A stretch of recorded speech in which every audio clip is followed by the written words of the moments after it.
Vous vous tenez à côté d'une immense fenêtre du sol au plafond de ce vaisseau spatial/ville errante que vous avez appelé votre maison depuis une douzaine d'années, avec quelques centaines d'autres personnes. Vous observez un objet fascinant approcher de votre vaisseau, vous demandant s'il mettra fin à ce voyage et à votre vie. Il ressemble à un astéroïde mais agit comme une comète. Se déplaçant comme si quelque chose le poussait, pourrait-il s'agir d'un moteur créé par une autre civilisation spatiale? Êtes-vous condamné ou sur le point d'entrer en contact avec une intelligence d'un autre genre? Maintenant, laissons cette fantaisie post-apocalyptique de côté et examinons de plus près ces envahisseurs spatiaux appelés comètes sombres. La question la plus intrigante est évidemment, qu'est-ce qui les fait bouger? Très probablement, il s'agit de gaz ou de matériaux s'échappant de la surface de ces objets spatiaux. Fait intéressant, jusqu'à récemment, personne n'était même certain de leur existence. Le premier astéroïde sombre a été découvert il y a seulement quelques années. Et depuis lors, les chercheurs en ont identifié 14, dont 7 nouveaux découverts tout récemment.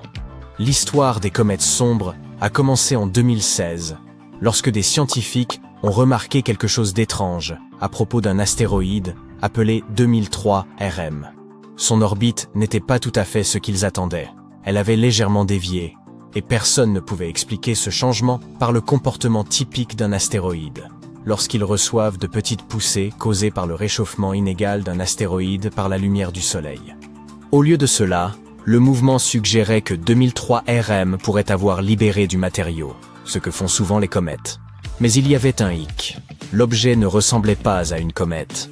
Il n'y avait pas de queue, pas de nuage de gaz visible. C'était juste un petit point de lumière, comme un astéroïde ordinaire. Au début, les scientifiques pensèrent que 2003 RM n'était qu'une énigme isolée. Mais en 2017, un télescope a repéré un autre objet étrange, celui-ci provenant de l'extérieur de notre système solaire. C'était Oumuamua. Lui aussi ressemblait à un astéroïde, mais avait une trajectoire qui changeait comme si du gaz s'en échappait. Les similitudes entre Oumuamua et 2003 RM ont amené les chercheurs à penser qu'il pourrait y avoir plus de tels objets étranges dans l'univers. En 2023, 7 autres avaient été découverts dans notre système solaire. Ces découvertes ont suffi pour donner à ce nouveau type d'objet le nom de comète sombre. Désormais, les scientifiques disposent de suffisamment de données pour commencer à remarquer des motifs et en apprendre davantage sur leurs caractéristiques. Ainsi, ils ont identifié 2 groupes principaux de comètes sombres. Le premier groupe, appelé comètes sombres externes, est plus grand, avec des tailles allant de centaines de pieds et même plus. Elles suivent des orbites longues et elliptiques, similaires à celles des comètes traditionnelles qui proviennent de régions proches de Jupiter. Le deuxième groupe, les comètes sombres internes, est plus petit, généralement d'une dizaine de pieds de diamètre. Ces comètes se déplacent sur des orbites presque circulaires et restent plus proches du Soleil, près de planètes comme la Terre, Vénus et Mars. La question principale de nos jours est d'où viennent les comètes sombres? Peuvent-elles être les vestiges de corps plus grands qui se sont désintégrés? Ces corps célestes pourraient nous aider à comprendre l'histoire du système solaire. Et s'ils avaient apporté les ingrédients de la vie sur la Terre primitive? Une fois que nous aurons étudié les comètes sombres de manière plus approfondie, nous pourrions déterminer si elles contiennent des matériaux tels que de la glace ou des composés organiques.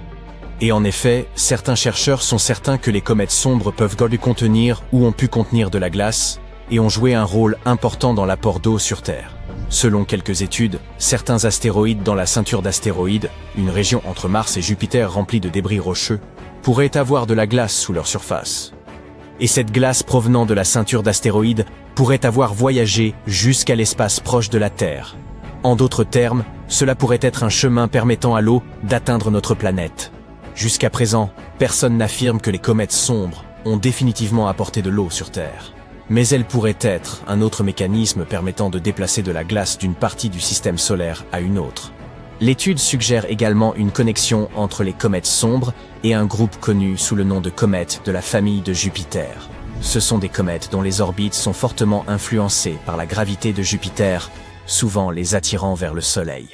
Cette connexion rend encore plus difficile la compréhension de l'origine des comètes sombres et de leur comportement. Maintenant, examinons de plus près les différences entre les astéroïdes et les comètes.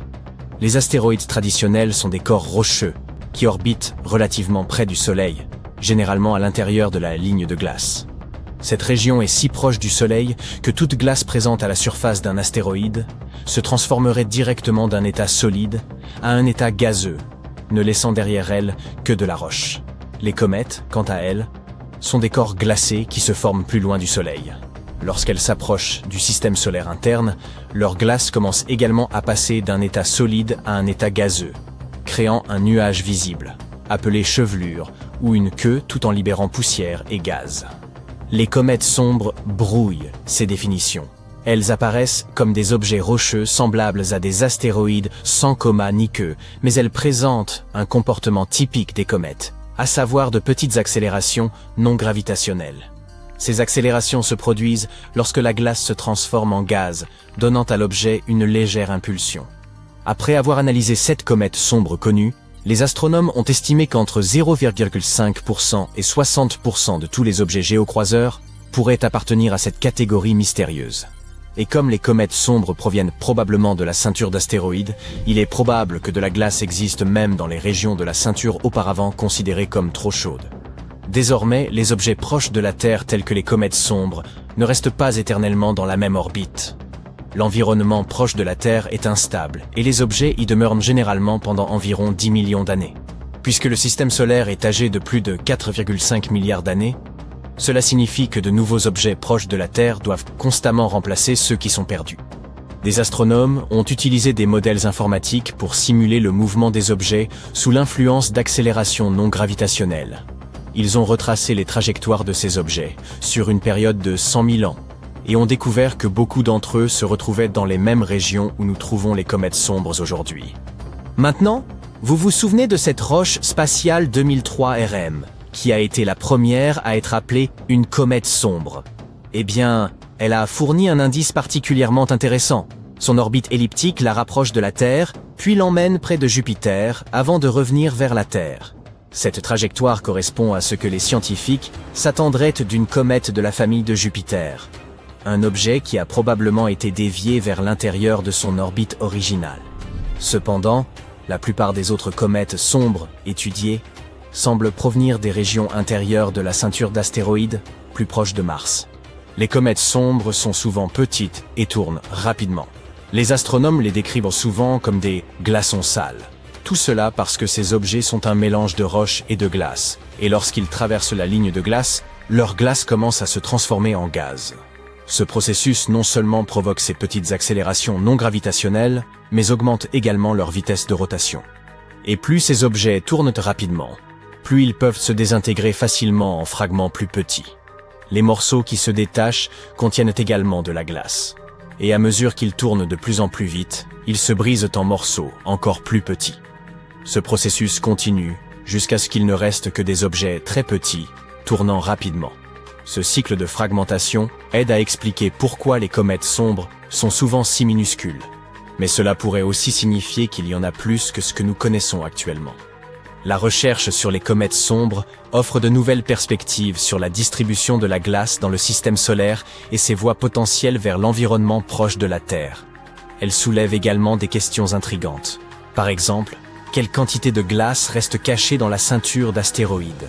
Ou les comètes sombres ont-elles pu jouer un rôle dans la livraison d'eau ou de juste au moment où vous pensiez que l'univers ne saurait devenir encore plus bizarre, vous avez dit bizarre. Le cosmos vous prend au dépourvu avec une apparition déroutante. Une gigantesque bulle lumineuse, si parfaite qu'elle semble irréelle. Des astronomes ont observé un phénomène singulier dérivant dans notre galaxie. Ce n'est ni une planète vagabonde, un astre de taille planétaire qui n'orbite autour d'aucune étoile, ni une étoile elle-même, ni même un résidu classique de supernova. C'est une sphère d'une régularité parfaite, et les chercheurs sont déboussolés.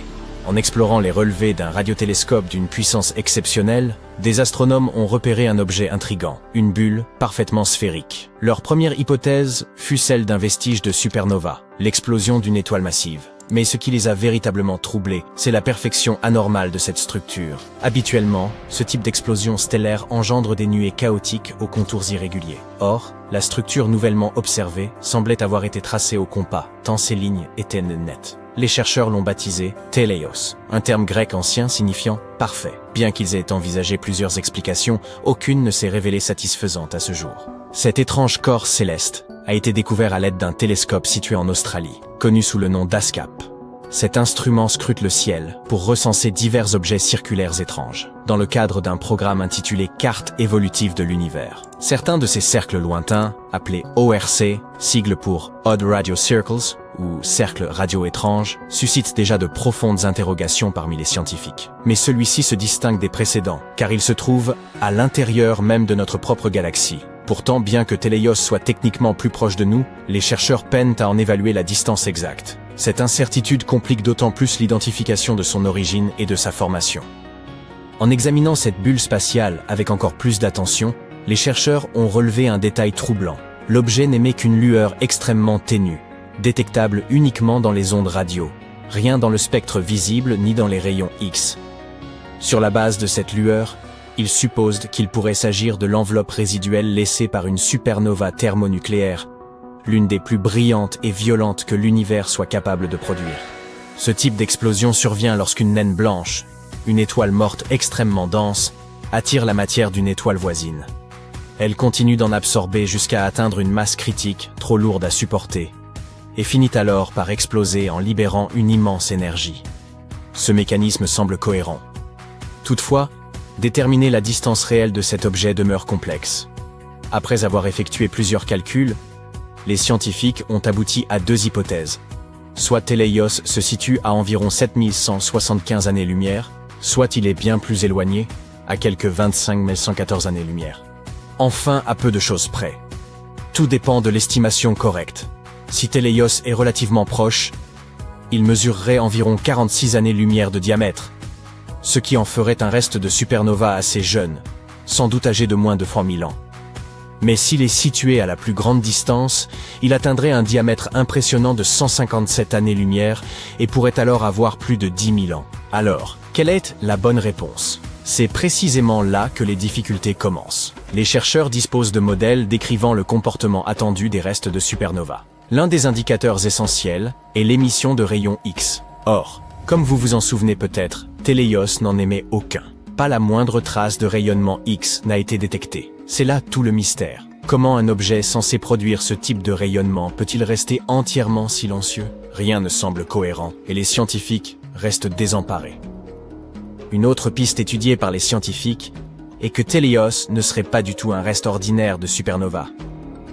Il pourrait plutôt provenir d'un type d'explosion plus rare, appelé supernova de type IAX, et celle-ci défie vraiment toutes les attentes. Dans une supernova thermonucléaire classique, l'étoile naine blanche est pulvérisée.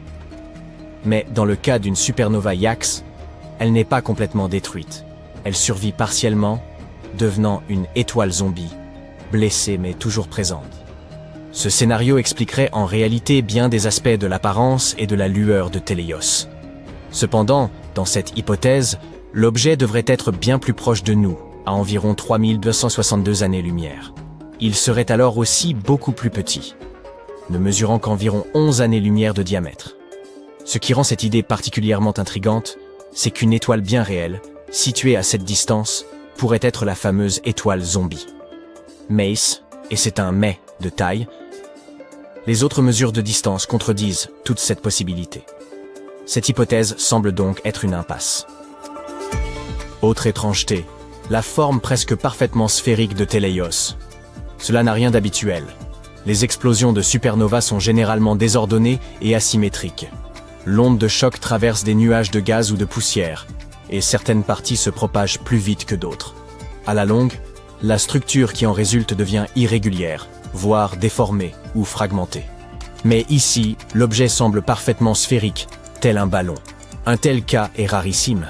La seule explication plausible serait qu'il ait explosé dans une région exceptionnellement vide du cosmos, lui permettant de s'étendre uniformément dans toutes les directions. Ce n'est pas impossible, simplement très improbable.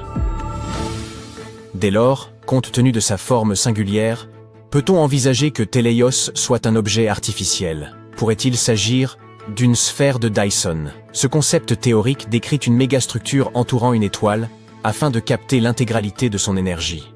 À l'origine, cette idée servait à imaginer une méthode pour détecter une civilisation extraterrestre, en repérant leur consommation énergétique plutôt qu'en attendant une communication directe. Voyez-vous, ici sur Terre, Nous ne recevons qu'une très petite partie de l'énergie solaire. Pourtant, 386 milliards de mégawatts rayonnent dans toutes les directions dans l'espace. Pour ne pas gaspiller cette énorme énergie, une civilisation pourrait construire une sphère de Dyson, ou plutôt un essaim de Dyson, une quantité de panneaux solaires en orbite autour de l'étoile. Cela leur permettrait d'utiliser cette énergie pour leur planète, leur technologie, leur système d'IA, et peut-être même pour voyager dans l'espace. Pour comprendre à quel point une espèce capable de construire une sphère de Dyson doit être avancée, les scientifiques utilisent l'échelle de Kardashev. Elle classe les civilisations selon leur usage d'énergie. Le type A utilise toute l'énergie disponible sur sa planète. Spoiler, ce n'est même pas notre cas. Le type 2 exploite toute l'énergie de son étoile. C'est le niveau d'une sphère de Dyson. Le type 3 peut utiliser l'énergie d'une galaxie entière. Imaginez des sphères de Dyson autour de chaque étoile, voire l'énergie des trous noirs. Notre civilisation terrestre est actuellement autour du type 0,70449. Cela veut dire que nous n'avons pas encore utilisé toute l'énergie disponible sur Terre, y compris fossile, renouvelable et nucléaire. Nous faisons encore nos premiers pas dans cette échelle cosmique. Le problème majeur avec la théorie selon laquelle notre objet à la forme parfaite serait une sphère de Dyson, c'est que ce type de technologie ultra avancée émettrait de la chaleur. Autrement dit, il y aurait un rayonnement thermique dans l'infrarouge, rendant l'objet anormalement brillant dans cette gamme. Ce phénomène pourrait indiquer qu'un objet artificiel capte l'énergie d'une étoile pour la réémettre sous forme de chaleur. Or, aucune signature thermique de ce type n'a été détectée lors des observations de Teleios. Alors, avons-nous la réponse définitive? Pas encore. Les chercheurs ont passé en revue tous les indices, la luminosité, la taille apparente, la distance probable, et aucune hypothèse ne s'avère totalement satisfaisante. Chaque théorie présente ses limites, notamment l'absence d'émission de rayons X, qui devrait pourtant être observée selon les modèles habituels. Ils considèrent toujours que la supernova thermonucléaire classique reste la piste la plus plausible à ce jour, même s'ils ne peuvent l'affirmer avec une certitude absolue. Le manque de preuves tangibles maintient le mystère entier. L'équipe souligne la nécessité d'observations plus puissantes et détaillées pour percer ce mystère. Mais quoi qu'il en soit, si Teleios existe, qu'est-ce qui pourrait bien encore se cacher dans l'univers, prêt à bouleverser nos certitudes?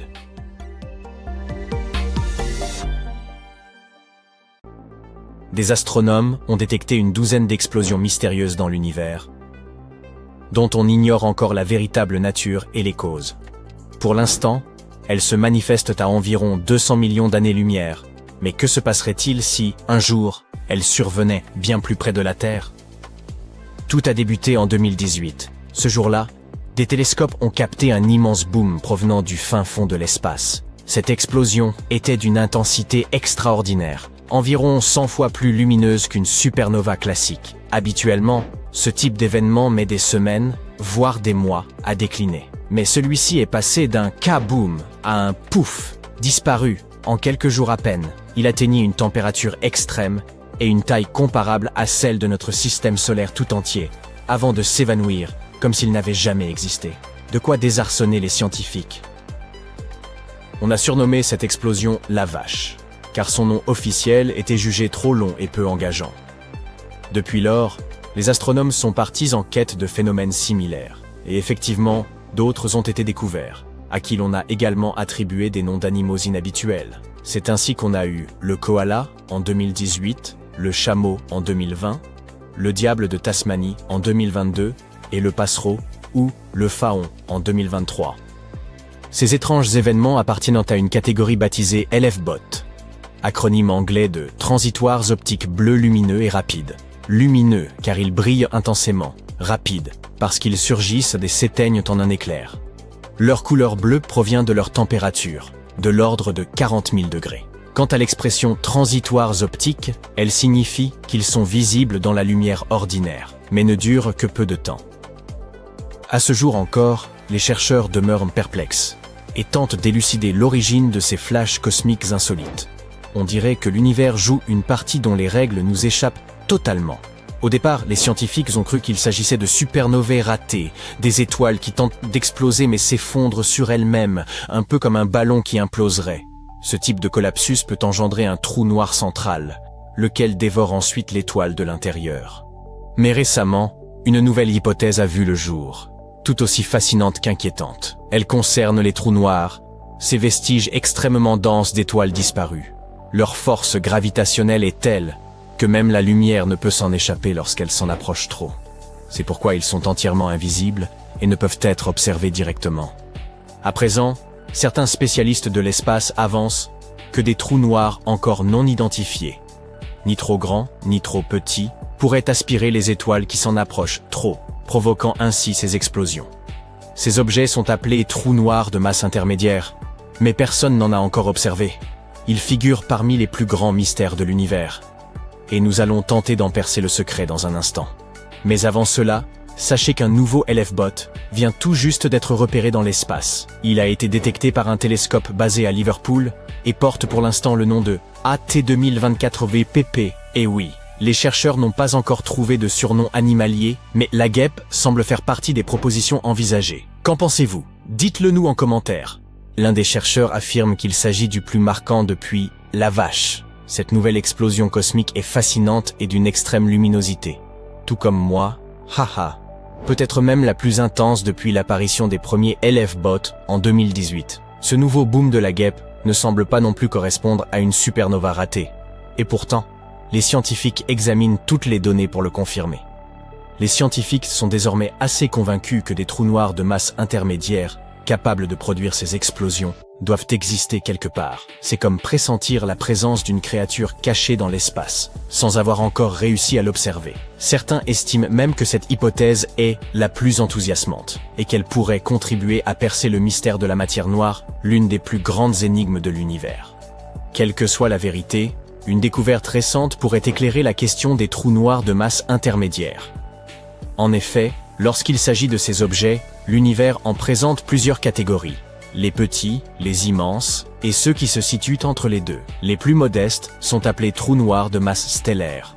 Leur masse représente entre 5 et 50 fois celle du Soleil. Les plus vastes, les trous noirs supermassifs, peuvent peser des millions, voire des milliards de fois plus. On les trouve généralement au cœur des galaxies. Entre ces deux extrêmes se trouve une catégorie encore bien mystérieuse. Les trous noirs de masse intermédiaire. Ils sont perçus comme le chaînon manquant de la famille des trous noirs. Les scientifiques sont presque certains qu'ils doivent exister. Mais leurs origines, leur évolution et leur composition restent largement inconnues. Bonne nouvelle, ce mystère pourrait enfin être levé. Grâce à de récentes études, les chercheurs disposent désormais de pistes nouvelles et prometteuses. Des chercheurs ont détecté des ondes dans l'espace, appelées ondes gravitationnelles, qui semblent provenir de collisions entre trous noirs.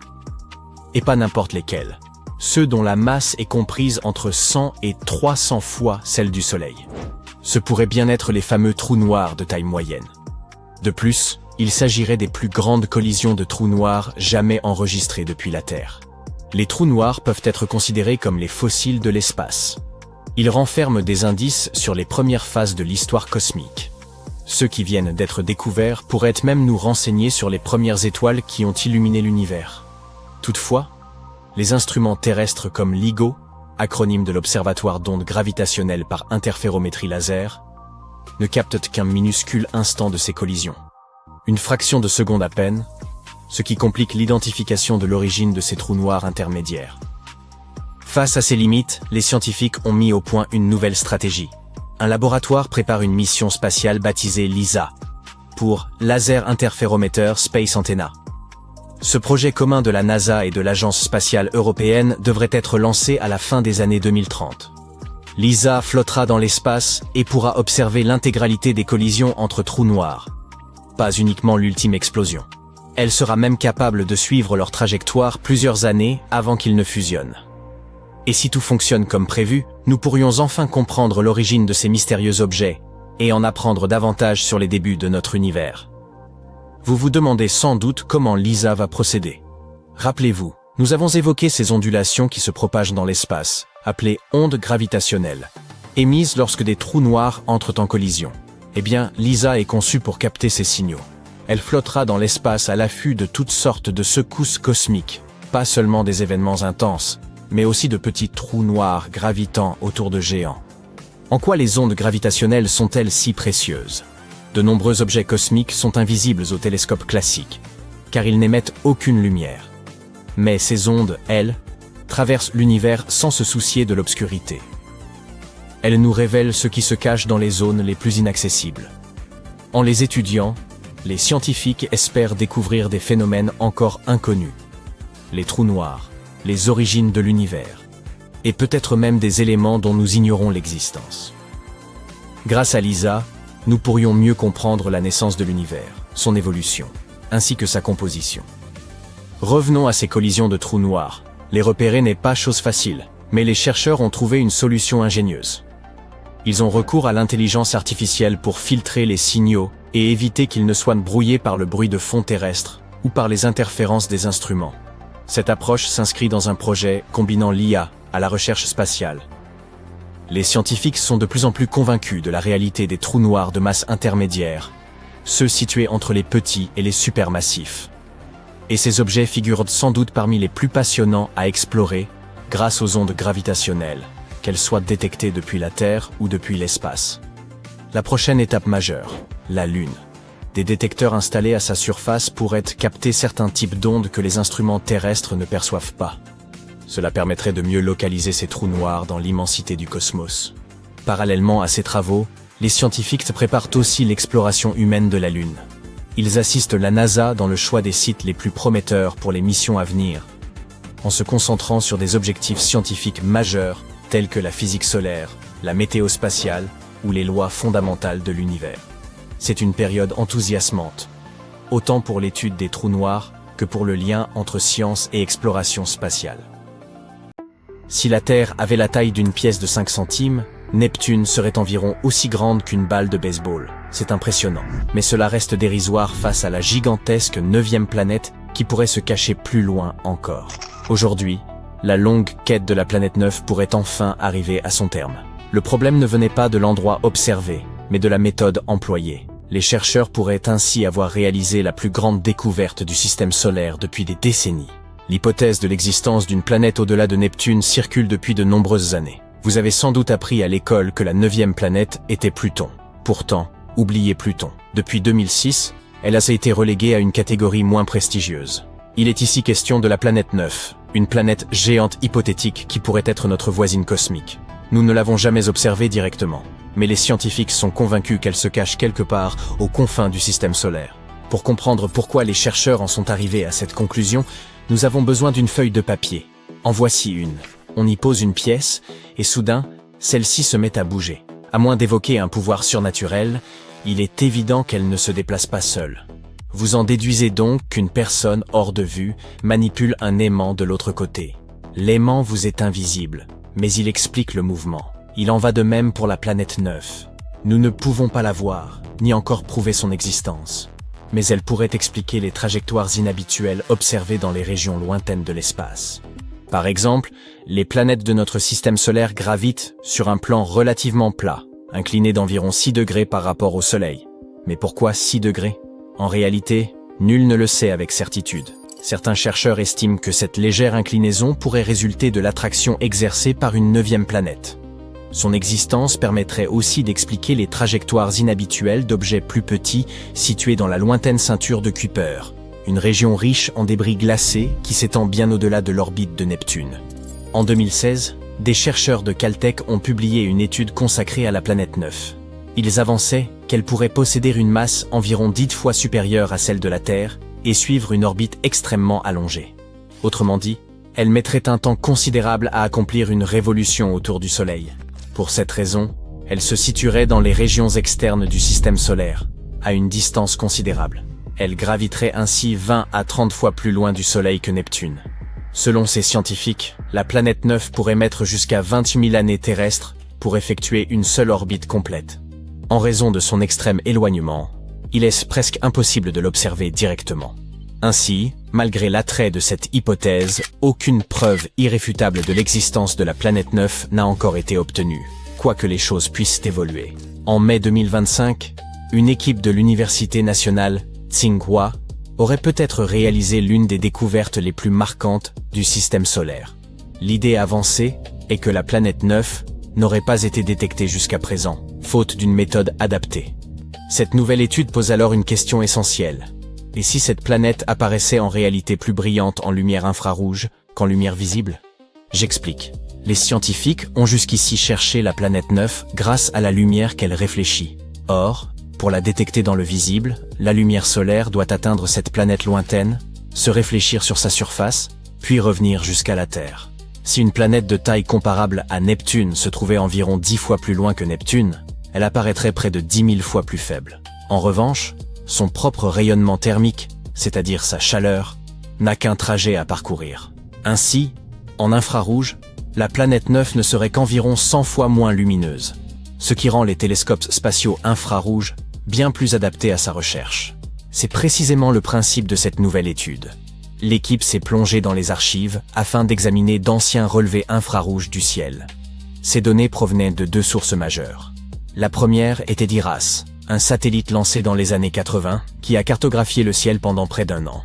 La seconde était le satellite japonais Akari, un autre observatoire infrarouge actif entre 2006 et 2011. Concrètement, les chercheurs ont comparé les objets recensés dans la base de données d'IRAS et identifié ceux qui s'étaient déplacés lorsqu'Akari a réalisé ses observations. Cette approche leur a permis de mettre au jour un résultat remarquable. Un objet qui pourrait bien correspondre à la 9e planète longtemps recherchée. Après tout, un objet qui se déplace peut être une planète en orbite autour du Soleil. Ils ont effectivement repéré plusieurs corps célestes présentant de légers mouvements, mais avant toute conclusion hâtive, il leur a fallu exclure l'effet de parallaxe, un phénomène essentiel à prendre en compte lorsqu'il s'agit de découvertes au sein du système solaire. Pour mieux comprendre, je vous propose un exercice simple. Placez un doigt devant votre visage. Fermez un œil, puis l'autre. Votre doigt semble se déplacer légèrement, n'est-ce pas? Cela vient du fait que vous l'observez sous un angle différent d'un œil à l'autre. Le même phénomène se produit lorsque nous observons l'espace depuis la Terre. Comme notre planète tourne autour du Soleil, notre point de vue sur les objets très éloignés se décale légèrement. Cet effet porte le nom de parallaxe. Autrement dit, à cause de ce phénomène, la planète 9 semblerait se déplacer dans le ciel au fil de la révolution de la Terre. À un moment donné, elle pourrait paraître immobile à une position précise, puis, 6 mois plus tard, lorsque la Terre se trouve de l'autre côté du Soleil, sembler s'être déplacée. 6 mois après encore, elle paraîtrait revenir en arrière. Les scientifiques ont donc dû prendre en compte la parallaxe, ou plutôt en neutraliser les effets. Pour cela, l'équipe a analysé des images du ciel prises chaque année à la même date. À cette date précise, la Terre occupe toujours la même position sur son orbite. Ainsi, si la planète 9 existe réellement, elle apparaîtrait au même endroit sur ces images annuelles, sans faux déplacement dû à la parallaxe, uniquement à sa position véritable. Cette recherche méthodique a finalement conduit à un seul objet, un minuscule point visible dans les données infrarouges. Ce point inhabituel s'était déplacé légèrement le long de son orbite autour du Soleil au cours des 23 années séparant IRAS et Akari. Un instant, serait-ce enfin elle? Les astronomes auraient-ils confirmé l'existence d'une planète cachée? Peut-être. Mais il convient de rester prudent. Les données disponibles sur son mouvement restent insuffisantes pour reconstituer son orbite complète. Pour l'heure, il reste donc impossible d'affirmer avec certitude que cet objet est bien la planète 9. Il s'agit néanmoins d'un candidat prometteur. En se fondant sur la luminosité observée, l'équipe estime que l'objet pourrait être massif, ce qui a constitué une véritable surprise. En effet, des travaux antérieurs de la NASA avaient écarté la présence de planètes comparables à Jupiter ou à Saturne dans ces régions lointaines, tandis qu'un monde plus modeste aurait pu passer inaperçu. Les chercheurs s'attendaient donc à trouver un corps seulement un peu plus grand que la Terre, mais cette planète énigmatique pourrait en réalité excéder la masse de Neptune. Maintenant que la planète 9 a été identifiée, du moins en théorie, l'objectif est de prolonger son suivi et d'accumuler de nouvelles données. Toutefois, la tâche s'annonce complexe. Depuis la dernière observation réalisée par le satellite Akari, l'objet n'est pas resté immobile, mais a continué à se déplacer lentement dans l'espace. Les scientifiques doivent donc recourir à des télescopes terrestres pour tenter de le retrouver. La difficulté réside dans le fait que sa position actuelle reste incertaine, ce qui les oblige à explorer une vaste portion du ciel. Et, jusqu'à présent, aucun objet correspondant n'a encore été détecté. Qu'il s'agisse ou non de la découverte de la planète 9, seul l'avenir nous le dira. Pour l'instant, son existence demeure discutée. Toutefois, avec l'arrivée de nouvelles technologies performantes, comme le télescope spatial Nancy Grace Roman de la NASA, les astronomes n'ont jamais été aussi résolus à faire la lumière sur cette énigme.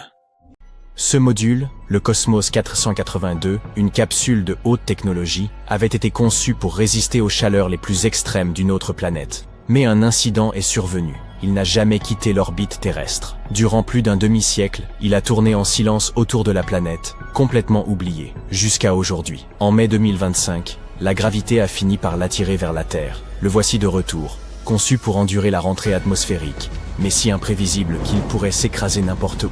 Sans alerte, sans parachute, une sphère de près de 500 kg tombant du ciel, une météorite artificielle, capable de semer le chaos.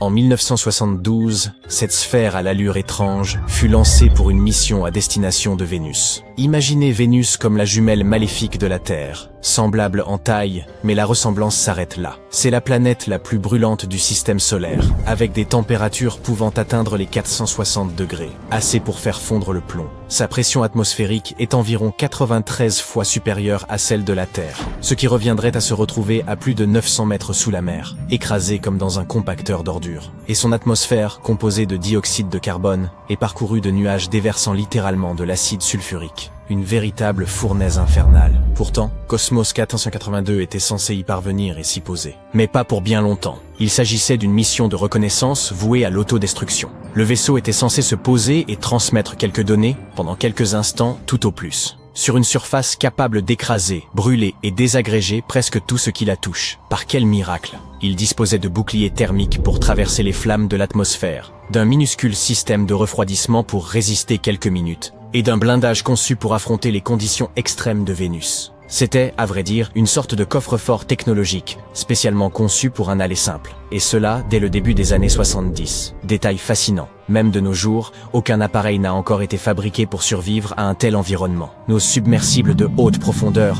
peuvent résister à des pressions colossales, mais pas à une chaleur pareille. Quant aux capsules spatiales, elles ne supportent des températures extrêmes que sur de très courtes durées. Même les parois des réacteurs nucléaires, conçus pour supporter une pression considérable, s'effondreraient si de l'acide pleuvait dessus sans arrêt. Maintenant, une tournure amusante de cette histoire est que l'atterrissage sur Vénus avait déjà été réalisé en 1970. Venera 7 est devenue la première sonde spatiale à atterrir sur une autre planète et à transmettre des données vers la Terre, survivant à la surface de Vénus pendant 23 minutes complètes avant de fondre. Cela a prouvé que l'impossible était possible, mais pas pour Cosmos 482. Alors, que s'est-il passé avec Cosmos 482 ? On s'imagine souvent qu'un voyage spatial consiste simplement à allumer les moteurs, décoller, et le tour est joué. En réalité, ce n'est pas aussi simple. La procédure commence par une première poussée, qui place l'appareil en orbite terrestre, une sorte de voie de stationnement dans l'espace. Ensuite, une seconde mise à feu, minutieusement programmée, permet d'échapper à cette orbite et de se diriger vers la destination finale. Cosmos 482 a parfaitement atteint cette orbite initiale, mais la seconde impulsion a échoué. Sans elle, aucun départ possible. Au lieu de partir vers Vénus, la capsule est restée piégée autour de la Terre pendant 50 années. Mais qu'est-ce qui permet à un objet de rester ainsi en orbite si longtemps ? Lorsqu'un objet est lancé dans l'espace, il ne s'élève pas seulement vers le haut, il se déplace aussi très rapidement à l'horizontale. Imaginez lancer une balle de baseball droit vers le ciel. Elle retombera inévitablement. Mais si vous pouviez la projeter avec une vitesse suffisante et sans que la Terre ne l'arrête, elle tomberait en continu autour du globe. Voilà ce qu'est une orbite. Une chute perpétuelle sans jamais heurter le sol. La vitesse vers l'avant équilibre précisément la force de gravité qui attire l'objet vers le bas. Pour quitter la Terre, un vaisseau doit franchir 3 couches successives. La première, appelée orbite terrestre basse, ou OTB, se trouve à quelques centaines de kilomètres d'altitude. C'est là que gravitent les satellites, l'ISS, ainsi qu'une multitude de débris. Cosmos 482, lui, n'a jamais dépassé cette étape. Si la deuxième poussée avait fonctionné, la capsule aurait traversé l'orbite terrestre moyenne, où circulent les satellites GPS, puis, bien plus haut, à 35 400 km d'altitude, se situe l'orbite géostationnaire, idéale pour les satellites météo et les chaînes de télévision. Nous savons désormais comment Cosmos s'est retrouvé en orbite terrestre basse et pourquoi il y est resté aussi longtemps. Mais qu'est-ce qui a provoqué sa chute soudaine ? Même à ces altitudes, l'espace n'est pas parfaitement vide. On y trouve encore des traces d'atmosphère, certes ténues, mais suffisantes pour freiner progressivement les objets en orbite. Rappelez-vous cette balle de baseball, lancée si vite qu'elle aurait pu tourner autour de la planète. Au fil du temps, elle finirait par ralentir. jusqu'à ce que la gravité finisse par la rappeler vers le sol. La Terre bénéficie d'une protection efficace grâce à son atmosphère. Lorsqu'un objet amorce sa chute vers notre planète, sa vitesse continue de croître, atteignant parfois plusieurs dizaines de milliers de km/h. À de telles vitesses, l'air oppose une résistance considérable. Cette résistance engendre des frottements, et ces frottements produisent une chaleur intense, très intense. La surface des objets en chute peut dépasser les 1650 degrés, ce qui les fait fondre, se désintégrer ou même se vaporiser entièrement avant d'atteindre le sol. C'est pourquoi les chercheurs ne s'inquiètent guère des petits débris spatiaux. De modestes fragments issus de satellites désuets, voire des outils égarés durant des sorties extravéhiculaires, retombent régulièrement. Ils se consument comme des étoiles filantes, sans que nous en ayons conscience. Une balle de baseball, bien entendu, se désintégrerait instantanément. Mais qu'en est-il d'une sphère massive, expressément conçue pour résister à l'atterrissage sur Vénus? Heureusement, ce scénario inquiétant n'a pas pris la tournure redoutée. Cosmos s'est abîmé dans l'océan Indien, à l'ouest de Jakarta, le 10 mai 2025. Les radars l'ont détecté, traçant sa course flamboyante dans le ciel, incandescent, se fragmentant, chauffant, mais suffisamment intact pour atteindre la surface. Ce qu'il fit, fort heureusement, loin de toute zone densément peuplée. Maintenant qu'il repose sous les flots, la question demeure. Le danger était-il véritablement sérieux? Aurait-il pu s'écraser dans un secteur urbain? Absolument. Si cette capsule d'environ 500 kg avait frappé une ville, elle aurait pu transpercer des toitures, broyer des véhicules, voire blesser grièvement quelqu'un. Et non, aucune sirène ni alerte n'aurait retenti. Cosmos 482 a été lancé dans les années 1970, bien avant l'avènement du GPS ou du suivi en temps réel. Il n'émettait aucun signal, ne disposait d'aucun véritable système de guidage. Les chercheurs ne pouvaient qu'estimer approximativement son point d'impact. S'il avait chuté sur une zone habitée, son apparition aurait eu tout d'un météore surgi de nulle part. L'épopée de Cosmos, avec un K, s'est conclue sans drame. Mais ce n'est pas le seul objet en orbite susceptible de retomber. Début 2025, on comptait environ 11 700 satellites encore actifs. Or, avec près de 14 900 satellites en orbite, plus de 3000 sont désormais hors service. Et les débris spatiaux ne cessent de s'accumuler. Les réseaux de surveillance suivent plus de 40 000 objets, d'une taille supérieure à celle d'une balle de tennis, tels que des fragments de fusées ou des restes de satellites. Les scientifiques estiment à plus d'1 million les fragments d'un peu plus d'1 centimètre et à plus de 100 millions ceux de plus petite taille encore en orbite. S'ils ne menacent pas directement la Terre, la majorité encombre l'orbite terrestre basse, où des collisions peuvent créer des nuages de débris, capables d'endommager satellites et stations spatiales. Un seul choc peut déclencher une réaction en chaîne, le syndrome de Kessler, où chaque impact génère de nouveaux débris, jusqu'à transformer l'orbite terrestre en un véritable capharnaüm. Vous vous souvenez du film Gravity? Eh bien, c'est un peu ça. Et oui, des objets bien plus imposants que Cosmos 482 finissent aussi par retomber. Ce n'était pas le premier.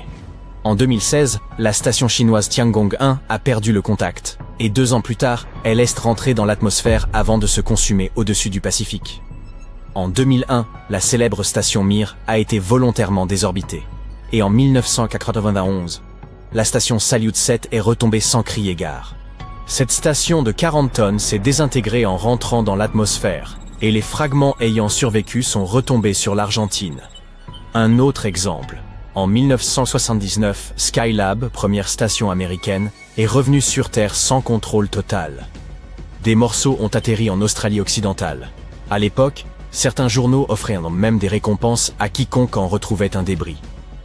Ce genre d'incident n'est pas nouveau. Cosmos n'a été qu'un rappel de plus. Mais la NASA et d'autres agences ont bien conscience du danger. Les engins modernes conçus pour revenir possèdent des parachutes, boucliers thermiques et systèmes de sécurité. Mais les satellites hors service et les anciens débris, ils restent là où il est là-haut. Et la prochaine fois, un objet pourrait ne pas tomber dans l'océan, mais percer votre toit, pendant que vous regardez une vidéo sympa, par exemple. Pas de panique cependant, car cela reste peu probable. Imaginez un objet d'une puissance telle qu'il pourrait désintégrer tous les atomes de votre corps en une fraction de seconde. Cette chose file à travers l'espace sans bruit, ni morte, ni vivante, mais quelque part entre les deux. Si ce monstre terrifiant se dirigeait vers la Terre, nous serions condamnés. Alors, qu'en est-il? Les astronomes ont découvert un objet spatial rapide et puissant qui traverse notre galaxie, la Voie lactée, à plus de 167 000 km/h. C'est bien plus rapide que la fusée la plus rapide jamais construite. Cet objet spatial étrange a reçu le nom d'étoile zombie. La raison, c'est qu'il s'agit du résidu d'une étoile morte il y a très longtemps, mais qui bouge pourtant encore. Cette étoile zombie fait partie de la catégorie des magnétars. Une boule minuscule et super lourde. Elle fait la taille d'une ville, mais est plus lourde que le Soleil. Cela en fait l'un des objets les plus denses de l'espace. Seuls les trous noirs le sont davantage. N'oublions pas de parler de moi. Les magnétars ont également un champ magnétique incroyablement puissant. Celui de notre zombie est 100 billions de fois plus puissant que celui de la Terre. Tellement puissant même que si ce magnétar s'approchait de la Terre, il effacerait d'un seul coup toutes les cartes de crédit de la planète. Fini les petites emplettes. En outre, si une personne s'approchait trop près d'un magnétar, à environ 965 km plus ou moins, ses atomes en seraient aussitôt désintégrés. Et fini, là encore, les petites emplettes. Heureusement, ce magnétar est très loin de nous et n'est pas près de s'approcher. Lorsqu'il a été découvert pour la première fois, il se trouvait à environ 15 000 années-lumière de la Terre. C'est une distance énorme, vous n'avez donc pas à vous inquiéter de voir vos atomes partir en feu d'artifice pour le moment. Les astronomes ont repéré ce magnétar zombie pour la première fois en 2008. Et comme seulement une trentaine de magnétars sont connus dans notre galaxie, c'était un vrai coup de chance. Les scientifiques ont utilisé des télescopes spatiaux comme Hubble et Gaia pour l'observer. Et ils ont découvert qu'il se déplaçait beaucoup plus rapidement qu'ils ne le pensaient. À présent, les astronomes essaient de comprendre comment cette étoile zombie a reçu une telle impulsion. Au début, ils pensaient que, comme la plupart des magnétars, celui-ci était issu de l'explosion en supernova d'une étoile géante, le noyau de celle-ci devenant une étoile à neutrons super dense. Selon leur théorie, cela aurait pu se produire près d'un objet qui porte le nom de rémanent de supernova HB9. C'est tout à fait plausible, car la plupart des magnétars sont créés de cette manière. Mais en suivant son mouvement, ils ont aussi découvert que notre étoile zombie se déplaçait trop rapidement et allait dans la mauvaise direction pour provenir de HB9. Ils ont donc retracé son parcours sur plusieurs milliers d'années, mais n'ont toujours pas pu identifier l'étoile explosive ni la masse stellaire dont elle pourrait être issue. Cela signifie que les scientifiques ont maintenant un mystère de plus à résoudre. D'où vient cette étoile zombie et comment a-t-elle été formée ?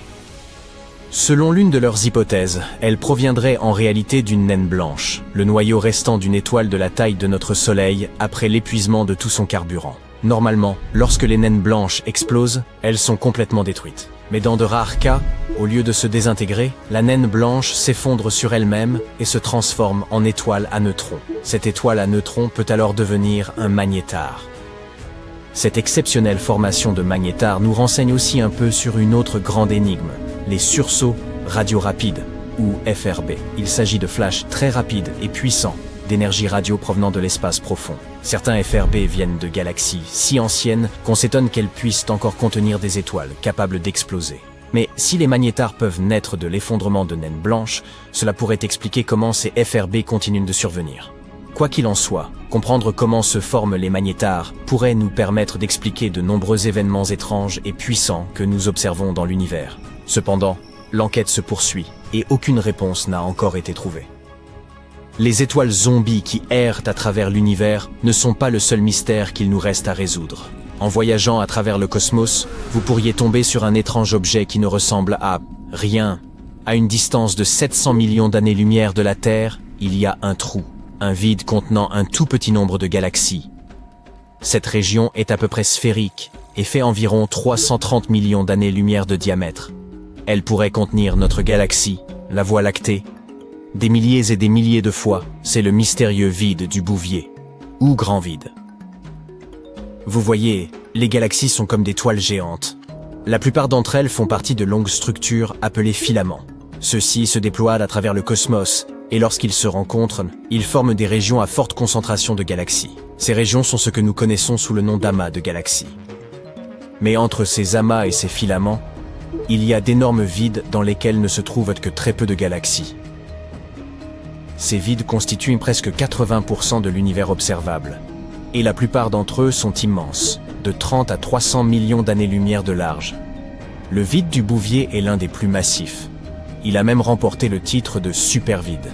Les astronomes pensent qu'il pourrait être le résultat de la fusion de plusieurs vides plus petits.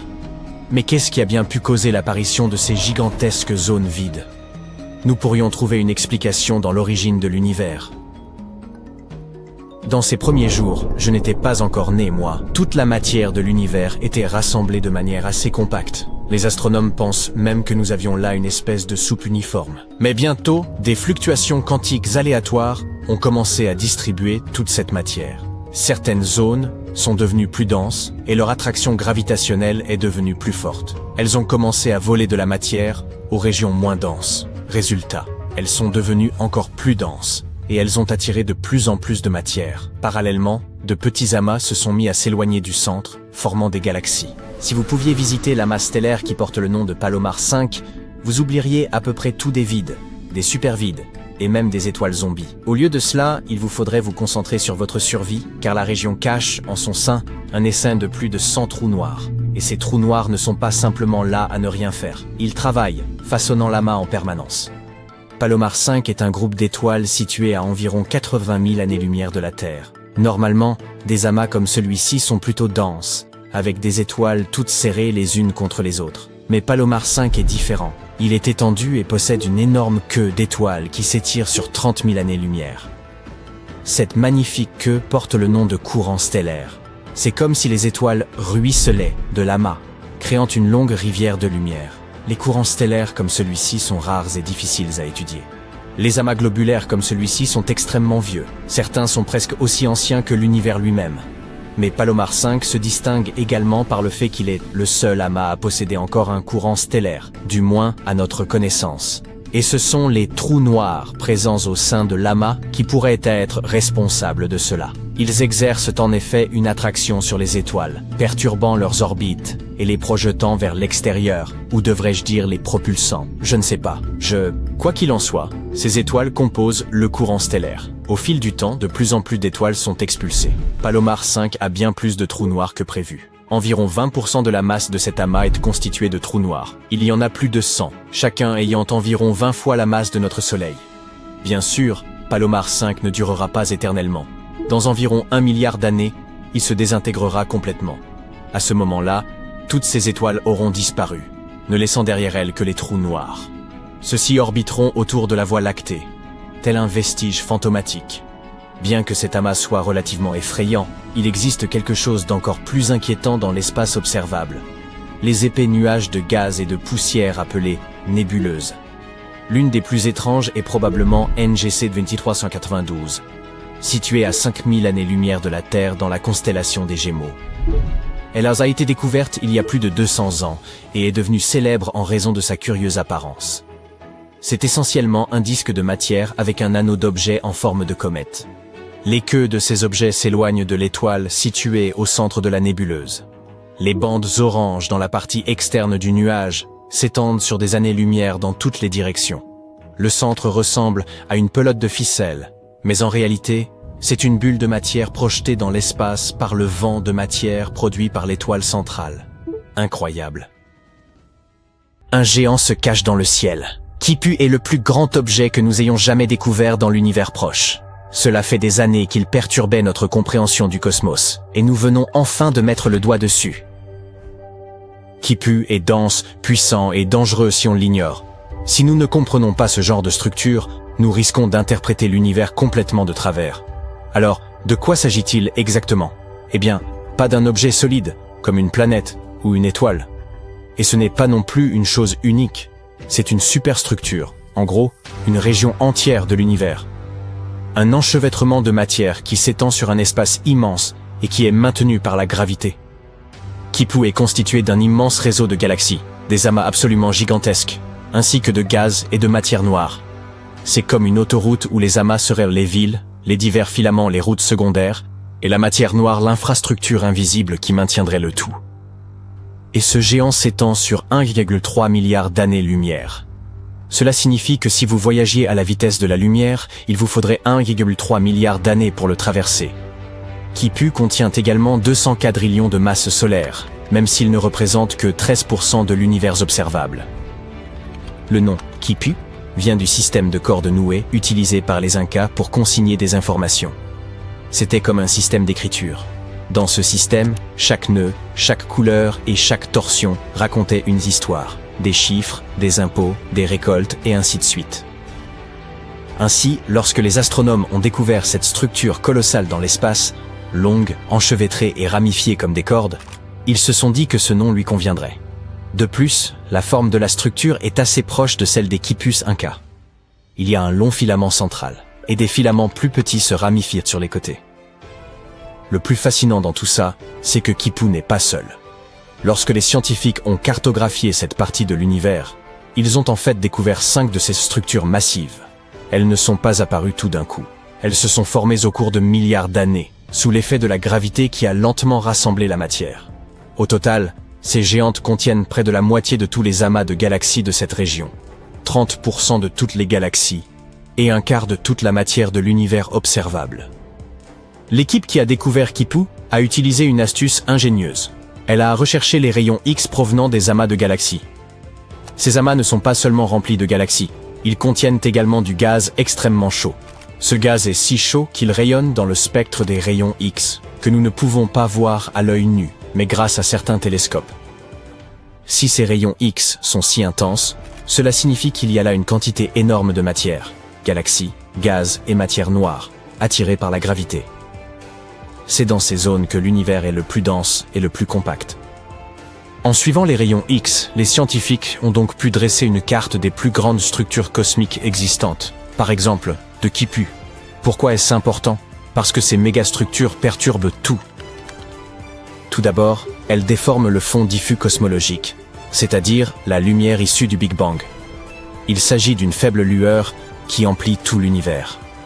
Après le Big Bang et la création de notre monde, une toute première lumière, ainsi que les tout premiers signaux ont été émis, et ils ne se sont pas encore complètement dissipés. Même après 13,8 milliards d'années, les restes de ce rayonnement continuent de nous parvenir. En étudiant cette lumière ancienne, les scientifiques sont en mesure de déterminer à quoi ressemblait l'univers à ses débuts, et Quipu nous empêche de le faire. Cette mégastructure a une telle gravité qu'elle courbe et déforme la lumière du fond diffus cosmologique. C'est ce qu'on appelle l'effet Sachs-Wolfe intégré. Ces déformations ajoutent du bruit au signal d'origine, et il nous est donc plus difficile de savoir clairement à quoi ressemblait l'univers naissant et comment il s'est développé. Ces mégastructures perturbent également la constante de Hubble. L'univers est en constante expansion, et la constante de Hubble nous indique à quelle vitesse il grandit, c'est-à-dire la vitesse à laquelle les galaxies s'éloignent les unes des autres. Cependant, les objets géants comme Quipu ont une gravité si forte qu'ils attirent les galaxies qui les entourent, perturbant leur mouvement. Il est donc plus compliqué pour les scientifiques de mesurer la vitesse réelle d'expansion de l'univers. Ils ne peuvent pas déterminer si une galaxie se déplace en raison de l'expansion de l'univers, ou simplement parce qu'elle est attirée par un objet énorme. Enfin, il y a le phénomène de lentille gravitationnelle. La lumière dans l'espace se déplace constamment, mais elle ne suit pas toujours une ligne droite. Si l'espace est déformé, par exemple par la gravité, la lumière sera également courbée et déformée. L'effet de lentille gravitationnelle se produit lorsque la lumière provenant de galaxies lointaines est déviée parce qu'elle passe à proximité d'un objet extrêmement massif, comme Quipu. Cette énorme gravité attire la lumière, tout comme une balle lourde peut déformer une feuille. Et comme la lumière nous transmet des informations, nous permettant littéralement de voir à quoi ressemblent les choses, cette déviation déforme notre perception des galaxies. Les galaxies finissent par apparaître étirées, plus lumineuses, et parfois nous trouvons même une galaxie entière au mauvais endroit. C'est comme si l'on regardait l'univers à travers une loupe. Si l'on n'y prend pas garde, on risque de mal interpréter ces déformations, et alors notre image du monde se trouve toute faussée. Heureusement, ces superstructures mystérieuses ne sont pas apparues comme par magie. Les astronomes soupçonnaient l'existence de quelque chose de ce genre, mais ils n'en étaient pas certains. Notre meilleur modèle de l'univers s'appelle le lambda CDM. Selon lui, l'univers a commencé avec le Big Bang, il est toujours en expansion et il est principalement composé de matière mystérieuse, l'énergie noire et la matière noire froide. Nous ne pouvons ni voir ni toucher ces éléments, mais nous savons qu'ils existent, car sans eux, notre univers s'effondrerait tout simplement. Ce modèle correspond à ce que nous observons, comme la formation des galaxies, le mouvement des étoiles et la forme générale de l'univers. Ainsi, même si certaines pièces du puzzle demeurent encore mystérieuses, elles s'intègrent parfaitement dans ce tableau d'ensemble. Et ce super modèle nous a permis de prédire l'existence de phénomènes tels que Quipu.